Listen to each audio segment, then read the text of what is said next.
Hey, Phil, thank you so much for coming on to Startup Steroid today and telling us your story. I'm really looking forward to it. I'm sort of a gamer at heart, so this really speaks to me. But before we get into PvP and the platform you're building, start with a little bit of a background and how you sort of came into this industry. Yeah, for sure. And so first off, thanks so much for having me.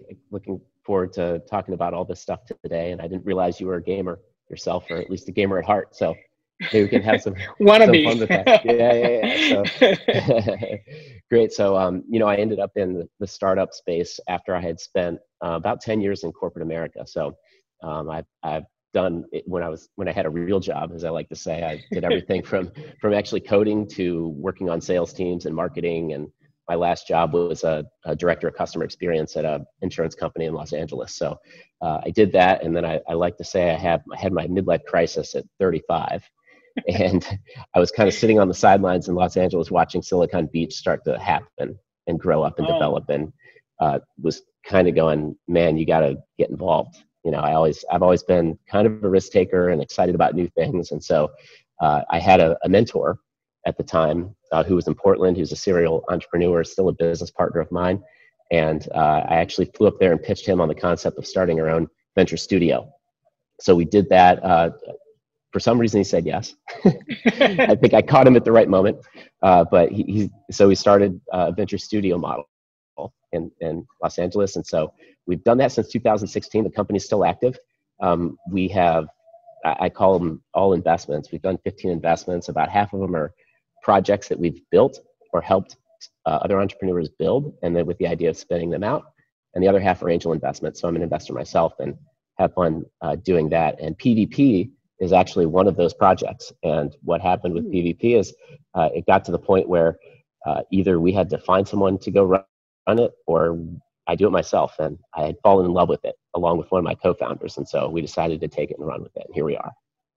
Fantastic. I didn't realize you were an investor first, and then you sort of came into the company and took on a managing role. So that's fantastic. What was sort of the first thing that made you fall in love with the project? Because I know, when you're looking at, 15 different investments, including, outside investments, it's hard to sort of get tied down with one. So what was that first thing that drew you to it? For me, it was really because I had worked on the idea. So it was really the iteration of the idea we had, again, started to build this in our venture studio. And so it started out as a completely different idea. So without going through the whole story, in essence, we were sort of looking at a few concepts in the esports space. My co-founder and I ended up taking a trip to Amsterdam to go to an esports conference over there. And actually on the first night, we were brainstorming some topics and landed on the concept of a LinkedIn for gamers, which is how this actually started. And we kind of looked at each other and were looking back and forth and said, that's such a good idea. And so we turned the whole trip upside down and actually started exploring this concept and doing research and everything like that. We came back, and 3 months later, we were looking for a CTO and setting up a Delaware C Corp. That's awesome. Fantastic. So tell me where you go from there. I understand initially you were sort of outsourcing a lot of things. So what was that first idea, and how did you get off the ground with the company? So the first, it was a different idea before. We were sort of figuring out how to mold that idea. But once we land on really going deep on esports, and really going deep on the concept, one of the things we did in our studio is we would do a lot of market testing. So we ran some survey analysis around the concept, around what the features of this platform would even look like.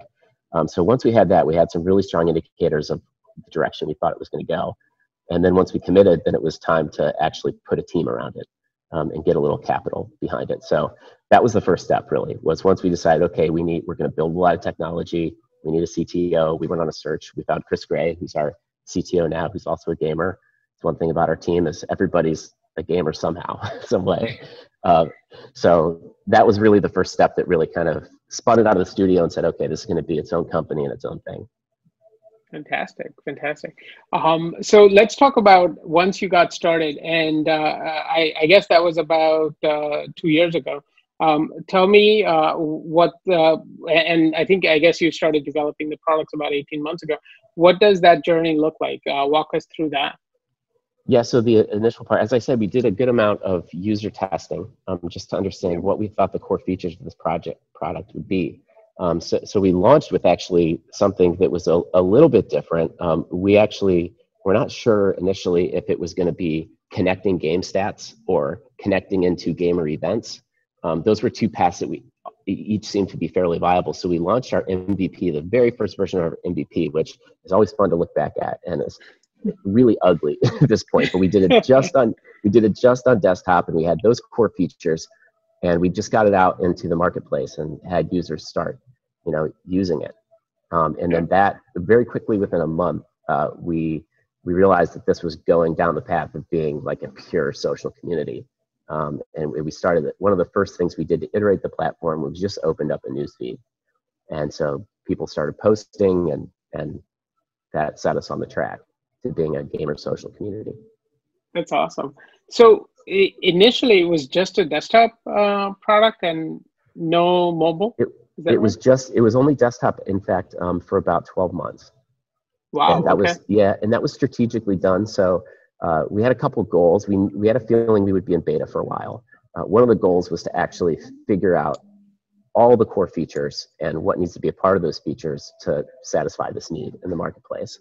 And it's a little bit easier and cheaper to test on desktop. So we were okay sacrificing some, usability and functionality just to go through a beta. And so as we did that, our thesis was also that because much of our audience is on Twitch, much of our audience is playing games on PCs, that actually desktop for this audience versus all audiences would maybe even be more applicable, and that we could survive longer. But it only took a couple months before our user feedback and our user surveys were just overwhelming us with requests for a mobile app. So we kind of moved that up in our product timeline, and we started developing the mobile apps. Based on the learning so far in our data, we started developing those in February of 2020. And then we had our first beta versions of the app out in July, which are now live. Those are in the Android store and in the iOS store, Apple store. Fantastic. So let's talk about that transition a little bit more. That's not an easy thing to go through, no matter who your CTO is or how you're structuring the company. Tell us what that transition was like, going from desktop to mobile. Yeah, we're still going through it, if I'm being completely honest. But right. All of a sudden, the first thing that happened was we went from one fairly simple web application to support to 3, like overnight. Right. So that happened.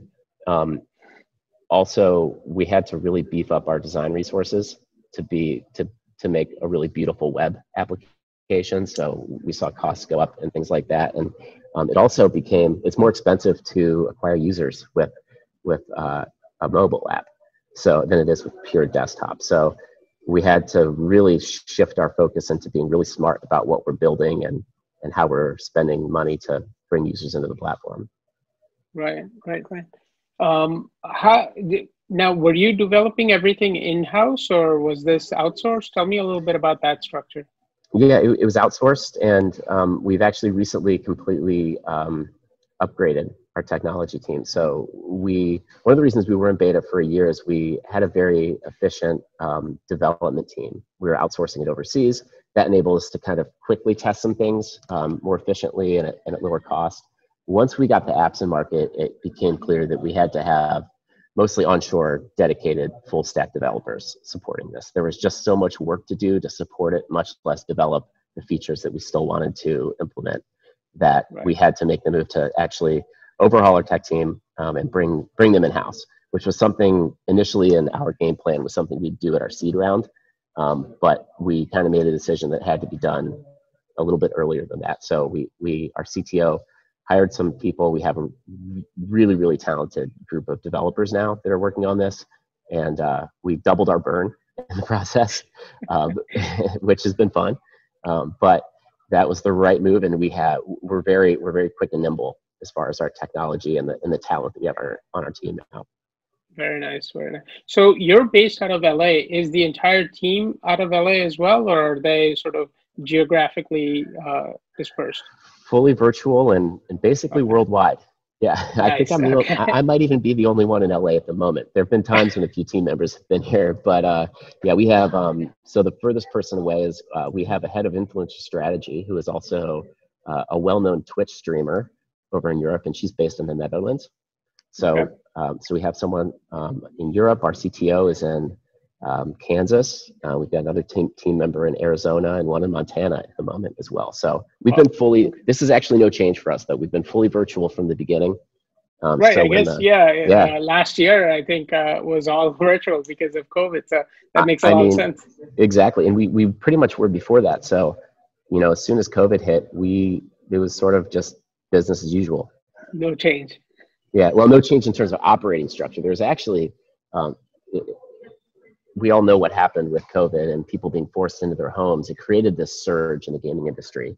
And it really just fast forwarded. There's gaming in, you know, across many sectors of the industry has been just increasing in popularity recently, and it really accelerated those trends. So there was a lot of actually excitement around gaming. We felt like if we were maybe 6 months ahead of where we were at the time, that we might have had like a lightning in a bottle situation at the time. Right. So we almost had to hold ourselves back because there was part of us that really wanted to just like go. But at the same time, we realized we're still trying to figure out exactly what this product needs to be and how it's going to work best and everything. So there's a little bit of patience involved as well. Right. So tell me from user perspective now, you know, going into COVID, you only had the desktop app, and then about, I guess, 3-4 months into it, you came out with the mobile apps. What was the reaction from users, and what was that sort of initial ramp like? Yeah, we got a ton of great feedback. The users were excited. First of all, we were pretty amped up with just the response from the existing users that downloaded the app and loved it and everything like that. We did, however, you know, one of the things we did learn is that when we put the apps in as beta, we were able to translate about 60 or 70% of what was on desktop into the app. But it wasn't all there. So there was some initial excitement, and then we realized that we actually needed a few of those core features still to help retain users. So that also played into the development story, and it still is. Eventually we'll be running an advertising model here, and so that means we need eyeballs and we need people coming back to the platform. So part of our product focus is on constantly retaining and bringing back users. Right. Okay, this is good. So now that essentially, you know, that brings us to today, and without giving away sort of, you know, specific numbers as far as users and that kind of metrics, because I know we want to sort of reserve that for our investors on the platform. Give us an idea of sort of where you are today. What kind of user experience are you offering? Obviously, you have 3 apps now, so are they feature complete, or, you know, where are you on that product development cycle? Yeah, so for our apps, we're probably, I would like to say we're 60 to 70% feature complete in terms of what we have on our roadmap and what we think is really, really, really important and what fits into our, you know, testing that we're still going to do. So I still consider us to be an app beta, but we're getting close, and what we're really doing is monitoring the user experience, we're monitoring retention, and as those metrics improve, then we put ourselves in a position to really scale once we're close to being ready to further expose the platform. Got it. So tell me what the rest of 2021 looks like. What do you need to do to sort of ramp up and take the user numbers to that next level? Yeah. So the rest of this year, we have, like I said, we're finishing off a bit of our pre-seed round at the moment, although we're towards the tail end of it. We'll raise a seed round this year, so that's an important round for us because it'll enable us to bring all of our team full-time. Right now, we have a few team members that are full-time and a good number of part-time. So it's going to be important to have the whole team come on full-time. We also have a go-to-market strategy that has yet to activate some influencers and some partnerships and some things like that we're sort of saving for once we feel like the product is fully ready to go. Got it. So I want to talk a little bit more about that and about the strategy that you have there. But just as far as investors are concerned, you're finishing pre-seed essentially by, you know, mid to late first quarter. And then after second quarter, probably in the second half of the year, you'll be in the seed round and you'll be raising additional capital for that sort of next push. Does that about capture it? Yeah, I imagine we'll wrap up our pre-seed. We've raised most of it so far, but we'll wrap that up, I would imagine, in the next 2 months, and then we'll move into focusing our seed round probably Q2. Perfect.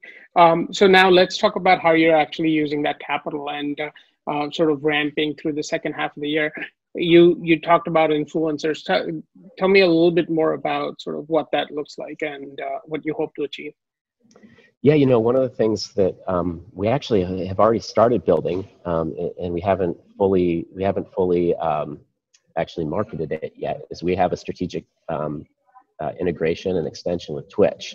So there's actually a Twitch extension we've built that enables influencers to actually interact with our app without going through everything that allows you to do. Basically, influencers can tap into part of our app to bring in people to play with live on their stream. So among other things, that's a value add for influencers and a really good reason for them to be on the platform. So we envision ultimately that PvP is going to be number one, something that unites the gaming industry and becomes that place where you have to have a profile, and it's really important to be online.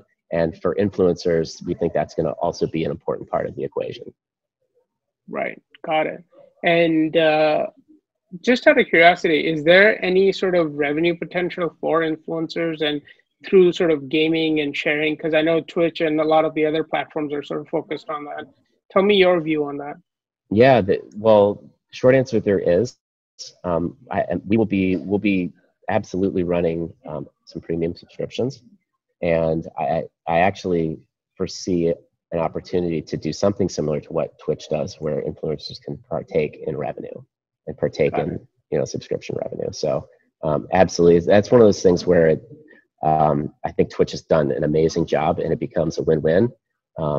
And because the industry and the influencers are so used to that, I think that's an opportunity for us. Fantastic. And then the additional sort of revenue sources for you are through advertising and things of that nature.